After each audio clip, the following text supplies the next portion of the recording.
Hello everyone, I'm incredibly excited because we can look at mythology to see what is going on with Göbekli Tepe. So at Göbekli Tepe we have the bird holding the ball, and that really strikes me as significant, and I found this in mythology, and I'd like to share that with you.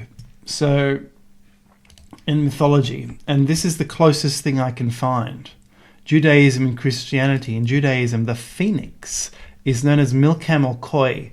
The story of the phoenix begins in the Garden of Eden, when Eve fell, tempted by the serpent to eat the forbidden fruit, according to the Midrash Rabbah. Upset by her situation and jealous of creatures still innocent, Eve tempted all the other creatures of the garden to do the same. Only the Chol, phoenix, resisted. As a reward, the phoenix was given eternal life, living in peace for 1,000 years, and then being reborn from an egg to continue to live in peace again, repeating the cycle eternally.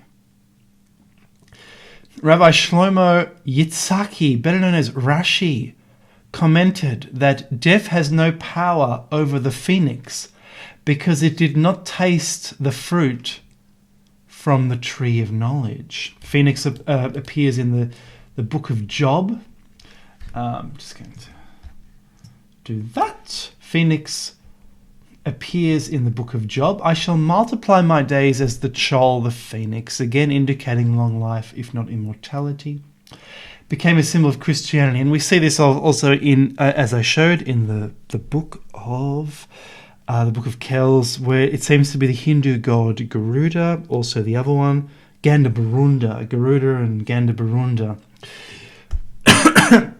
Just fascinating. So this is a bird from deeply ancient religion, and I have to say, it's such an old myth that you don't even really find much about it in the Iron Age, and you see it is associated totally with the sun and rebirth, and the sun being reborn. So it's a sun god, and here in Göbekli Tepe, there it is, the phoenix with the ball, the sun. Now, the ball might not be the sun, it might be something else. I'm going to demonstrate that immediately. The phoenix in folklore. Now, Herodotus writes in the 5th century BC, and he writes about the phoenix. The Egyptians have another sacred bird called the phoenix, which I myself have never seen except in pictures. Indeed, it is a great rarity even in Egypt, only coming there according to accounts of the people of Heliopolis. That's basically close to Giza. That was the biggest city near Giza, the pyramids. Once lived in 500 years when the old phoenix dies.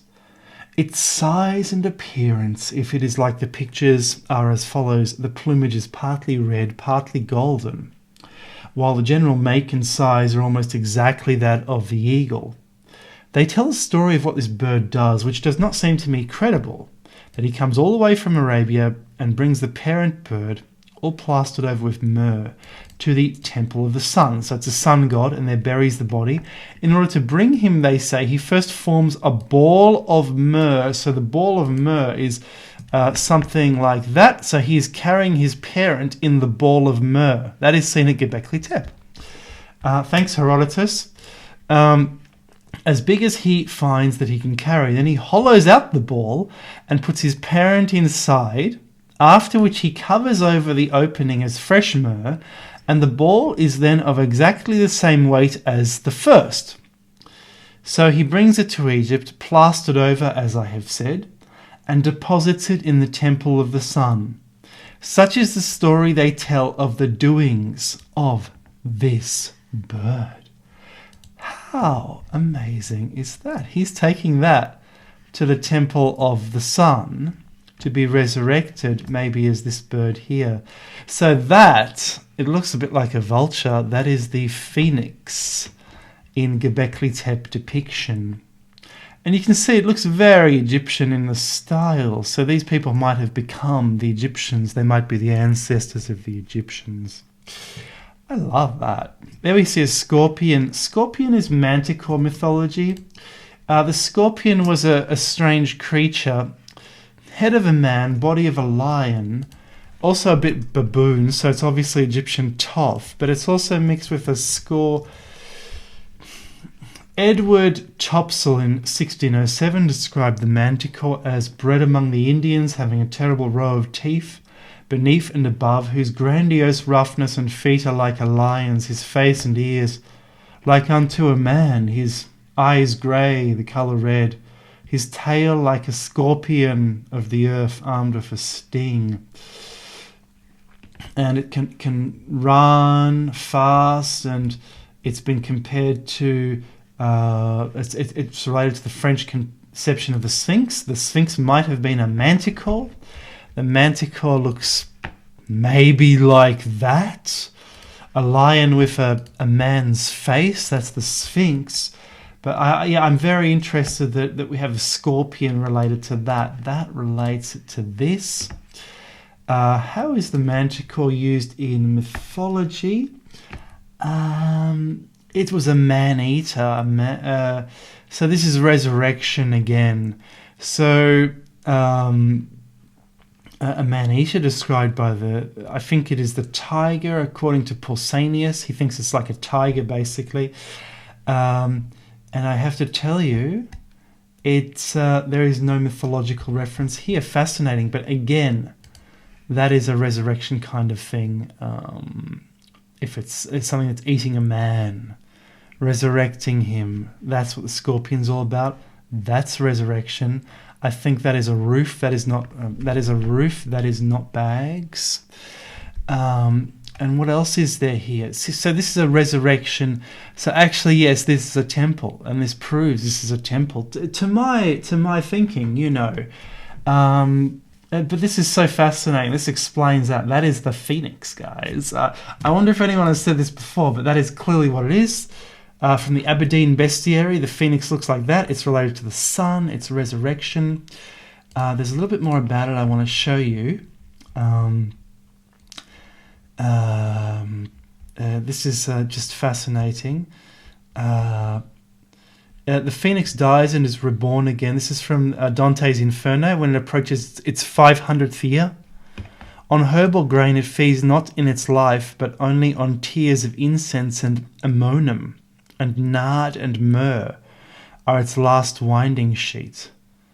Well, that's weird. I mean, does that mean the Egyptians were actually basically mummifying phoenixes? Are there mummified phoenixes in pyramids in Egypt? Guys, I'm getting weirded out.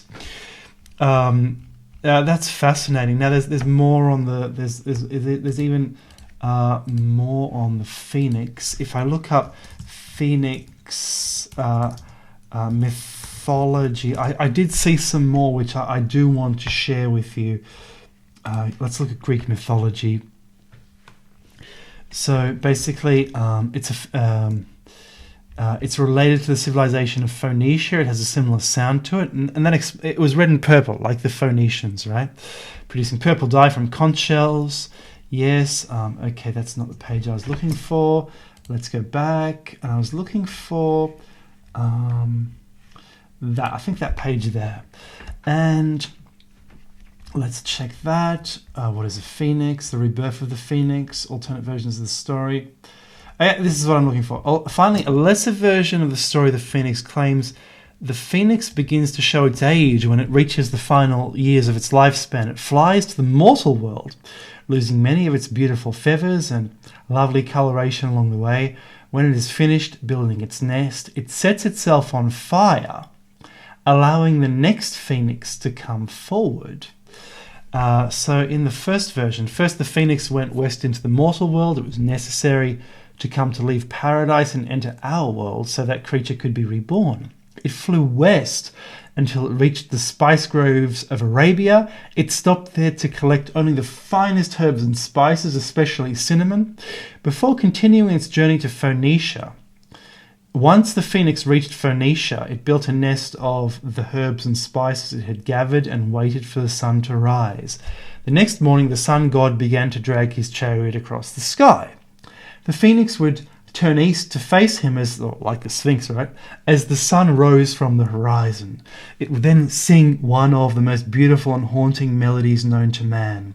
So perfect that even the sun god had to pause and listen to the sweet notes. When the phoenix finished its farewell song, the sun god readied his chariots and continued his journey across the sky. This caused a spark to fall from the sky and ignite the nest of herbs, and the phoenix in flames. All that was left was a tiny worm. Hey, maybe the shamir. This, however, was not the end of the cycle. After 3 days, a new phoenix would arise from the ashes, supposedly transformed from the worm. The beginning of the next cycle was 1,000 years. It could carry the remaining ashes of its parent to the great Heliopolis and then return to paradise until its cycle came to an end. Now, I have to tell you something. The phoenix itself went to Heliopolis, to the Temple of the Sun. According to all these legends, that's what we're seeing. It carried its parent in a ball, probably a mummified ball. And that is kind of what we see here in regarding Göbekli Tepe, the mummified ball with its parent in it. But the problem with all this is Heliopolis. So Heliopolis is basically close to Giza, the pyramids. So it went to the pyramids. The sun god was worshipped at the pyramids. I've shown that in previous videos. But what I haven't shown recently is that Heliopolis is also it's an alternate term for Baalbek. Baalbek was Heliopolis. So we have two Heliopolises. We have Baalbek and we have basically Giza. And Heliopolis is all destroyed. It's somewhere under Cairo. It would have had amazing temples. It's gone.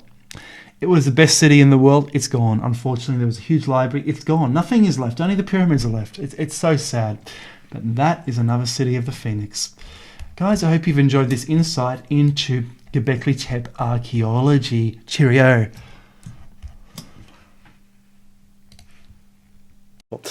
Now, do you know what? I've written a couple books. One of them is probably the best ancient astronauts, one of the best ancient astronauts books ever written. It's called Confessions of the Gods. Check it out, Kindle or paperback on Amazon. And also a pyramids book. The pyramids book is basically, well, it's 137 photos of sites you can visit in Europe, which are prototypes of pyramids. That's an amazing book. It's much deeper reading than the other book, Confessions, but check them out on Kindle and paperback. Guys, I hope you've enjoyed this. And also hit me up on Patreon. Cheers. Bye-bye.